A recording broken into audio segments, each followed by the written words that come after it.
कल एक स्टेटमेंट सुनी भारत के army chief general Upendra Dwivedi की। पाकिस्तान को दुनिया के नक्शे से मिटाने के हवाले से बात कर रहे थे, लेकिन भारतीय आर्मी चीफ को आपके नजदीक क्यों जरूरत महसूस हुई कि इस तरह गुफ्तगू के अंदर आपको भी पता है कि ये सवालात जो है ये प्लांटेड सवालात होते हैं। भारत की सेना जो इतनी प्रोफेशनल और इतनी बेहतरीन होती थी, आज उसको ये सरकार, नरेंद्र मोदी सरकार कूड़ा बना रही है और निश्चित रूप से ये भारत के लिए बेहद दुर्भाग्यपूर्ण है और दुनिया के लिए भी है।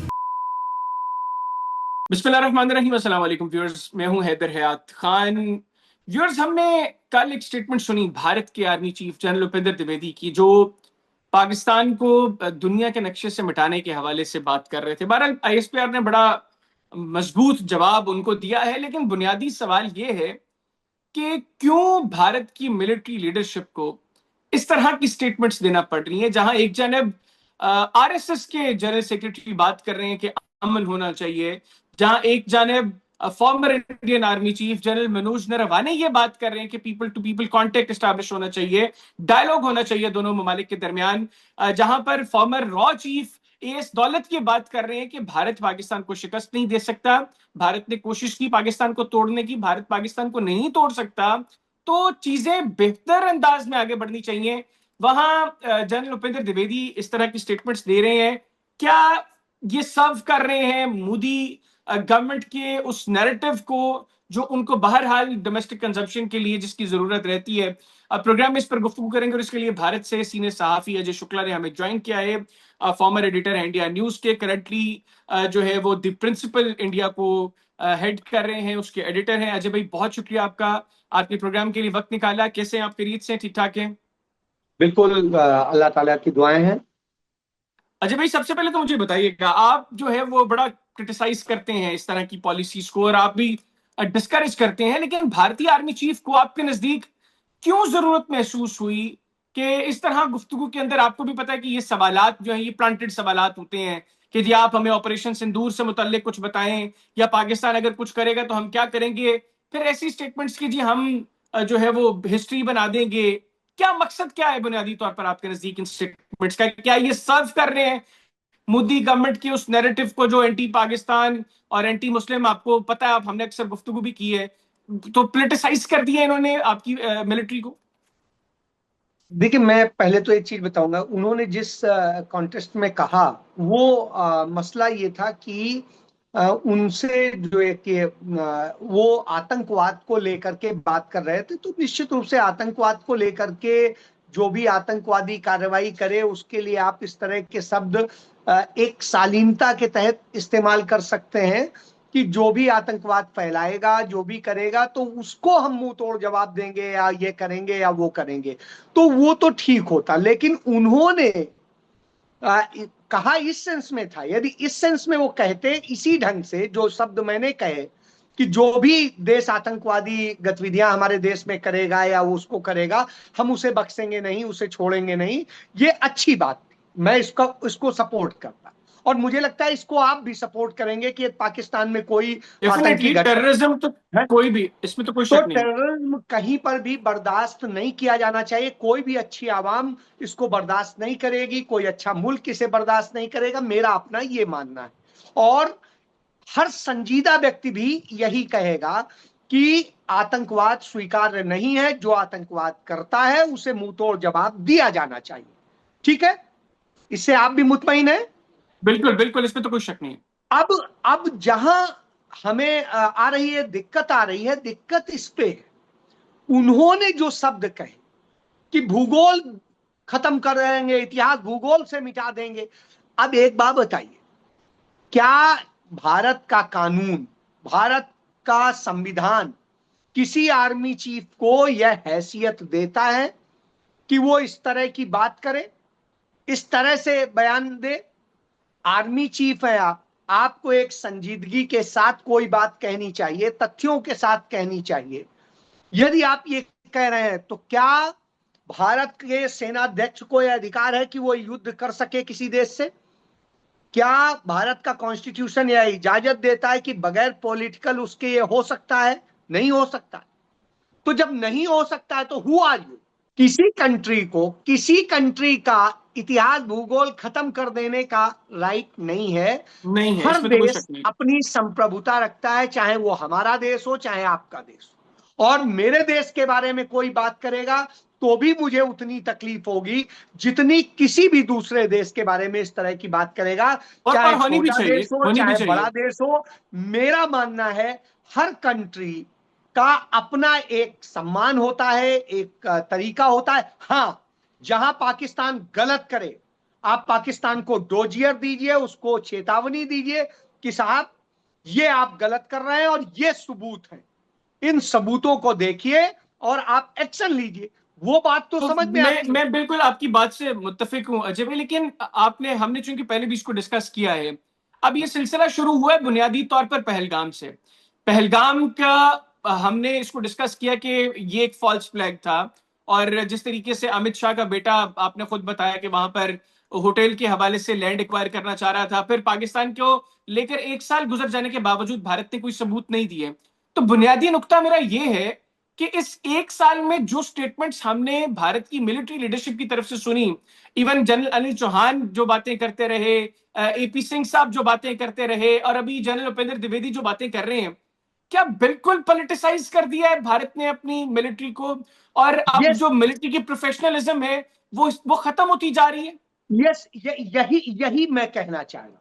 ये हमारे लिए कम से कम मैं समझता हूं, मैं एक बहुत अच्छे मुल्क का सिटीजन हूं, और मेरे मुल्क ने दुनिया को दिया शांति अहिंसा का पाठ। हमारे महात्मा गांधी यही सिखाते थे। और इतना बड़ा दिल था हमारे देश का कि जब क्या कहते हैं, जिन्ना साहब का निधन हुआ, इंतकाल हुआ, उसके बाद में भारत की संविधान सभा में उनको श्रद्धांजलि दी गई।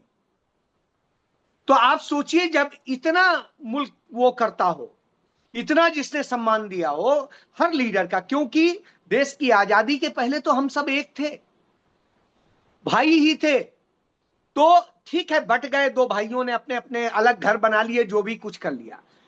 किसी भाई को किसी दूसरे भाई के उसमें इंटरफेयर करने का हक नहीं है, मैं समझता हूं, जिस दिन बट गए। अब जरूरत इसकी थी कि आप एक शालीनता से बात करें, सभ्यता से बात करें।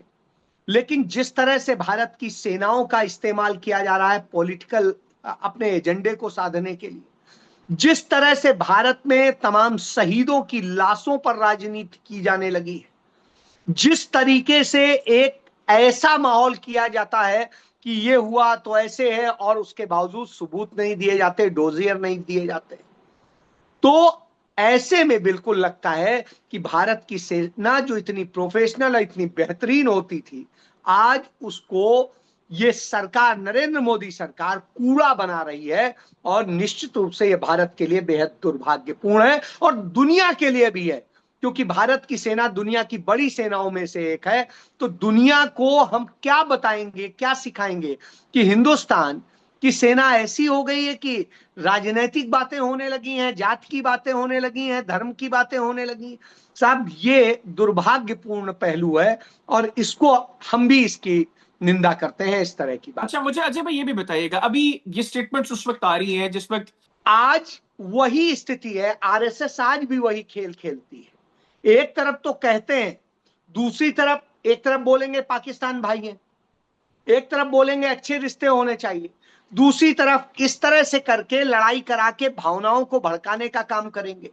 यानी दोहरा गेम खेलते हैं कि दुनिया में जाने की बात हो तो हम कहें नहीं, आरएसएस तो बड़ा अच्छा है, कुछ लोग हैं जो गड़बड़ है, और वो कौन है? तो ये असल में इनकी स्ट्रेटजी का हिस्सा है, क्योंकि जो जनरल उपेंद्र द्विवेदी है वो भी आरएसएस के स्कूल सरस्वती शिशु मंदिर से ही पढ़े हुए, वहीं सही। से ट्रेंड है। तो उनको तो सिखाया ही गया है कि आरएसएस क्या चाहता है और क्या तरीका है, वही वो कर रहे हैं और उसी एजेंडे को साध रहे हैं। जी। अच्छा, मुझे ये भी बताइएगा, अभी जो जनरल एनएस राजा सुब्रमणी को नया भारतीय चीफ ऑफ डिफेंस स्टाफ उनके नाम का ऐलान किया गया है, कुछ लोगों का यह ख्याल है कि ये चूंकि अजित डोभाल के साथ भी काम कर चुके हैं, 9 माह उन्होंने वहां पर काम किया, फिर नॉर्दर्न कमांड में इन्होंने सर्व किया है, भारत सेंट्रल कमांड में भी रहे हैं, और ये एक्सपर्ट समझे जाते हैं पाकिस्तान के हवाले से, तो बुनियादी तौर पर ये उसी पॉलिसी को टो करेंगे जो भारतीय हुकूमत के पॉलिटिकल नैरेटिव को सूट करता है। तो आप इस अपॉइंटमेंट को ऐसे देख रहे हैं, क्योंकि हमें यह भी इत्तलात मिल रही है कि भारत में जो सर्विंग ऑफिसर्स हैं, जो ये समझते थे कि एक रिटायर्ड मिलिट्री ऑफिसर को, जैसा अनिल चौहान को जिस वक्त सीडीएस बनाया गया, उस वक्त भी यही अप्रोच थी, तो अभी भी ये अप्रोच है कि यह गलत किया जा रहा है कि रिटायर्ड ऑफिसर को आप बिठा रहे हैं, इससे हमारी मिलिट्री भी पॉलिटिसाइज हो रही है, हम जो प्रोफेशनलिज्म है वो खत्म हो रही है, और जो सर्विंग ऑफिसर्स हैं वो ये समझ रहे हैं कि हमारा हक भी मारा जा रहा है। देखिए, ये पोस्ट ही पॉलिटिकल है। आप जब इसको बनाया इन्होंने, तो इन्होंने ये किया था कि इस पोस्ट पर जो है जनरल जो रिटायर होगा या जनरल होगा, सर्विंग होगा या जनरल रिटायर होगा, वही एलिजिबल होंगे, उन्हीं में से बनाया जाएगा। लेकिन इन्होंने उसमें फिर रूल चेंज किया, और चेंज करके किया नहीं, लेफ्टिनेंट जनरल भी बनाया जाएगा। अब आप बताइए, जो लेफ्टिनेंट जनरल रहा है, तमाम जनरल्स उससे जो काबिल रहे हैं, उन्हें बनाने की बजाय आप उनको बना रहे हैं। तो ये अपने आप में सबूत है कि यहां पॉलिटिकल अपॉइंटमेंट हो रही है, जो सरकार के एजेंडे साधे, सरकार के हिसाब से बयानबाजी करे, और सरकार के हिसाब से तमाम चीजें करे, और सेना को सरकार में जो पार्टी बैठी है उसके एजेंट के तौर पे सेना काम करे। यह स्थिति भारत की सेना के लिए अलग अलग तीनों बनाए गए थे, पैरेलल बनाए गए थे, कोई किसी का बॉस नहीं होता था। लेकिन ये करके इन्होंने असल में सेना को बर्बाद किया है। यही वजह है कि भारत की सेना कोई सफलता अर्जित नहीं कर सकी जब से ये व्यवस्था लागू हुई है। इसके पहले वही भारत की सेना तमाम सारी उसने जो उपलब्धियां हैं उसके खाते में। जी नहीं, तो फिर इसका मतलब ये है कि अगर पॉलिटिकल जो नैरेटिव को सूट करने वाली चीजें हैं, उनको टो करने के लिए अगर कोई शख्स मिलिट्री की कमांड संभालेगा, उन चीजों को जो है वो आगे लेकर बढ़ेगा, तो हम फिर मुस्तकबिल में मजीद फॉल्स फ्लैग ऑपरेशंस भी देखेंगे, जिस तरह माजी में मोदी के पॉलिटिकल एजेंडे को टो करने के हवाले से हमने देखा फॉल्स फ्लैग ऑपरेशंस होते रहे। बिल्कुल, ये उसी तरह का है, उसी तरह के पार्ट का हिस्सा है, उससे अतिरिक्त मैं नहीं देखता हूं। मैं मानता हूं उससे इतर कुछ नहीं है, वही किया जा रहा है। ये बस ये है चाहे वो है, उसका कोई फर्क नहीं पड़ता है। जी बिल्कुल ठीक हो गया, बहुत शुक्रिया अजय भाई, आपने प्रोग्राम के लिए वक्त निकाला। नाज़रीन, भारत से अजय शुक्ला साहब हमारे साथ मौजूद थे, गुफ्तगू की आपने सुनी। आज के प्रोग्राम से मुझे इजाजत दीजिए, अल्लाह हाफिज।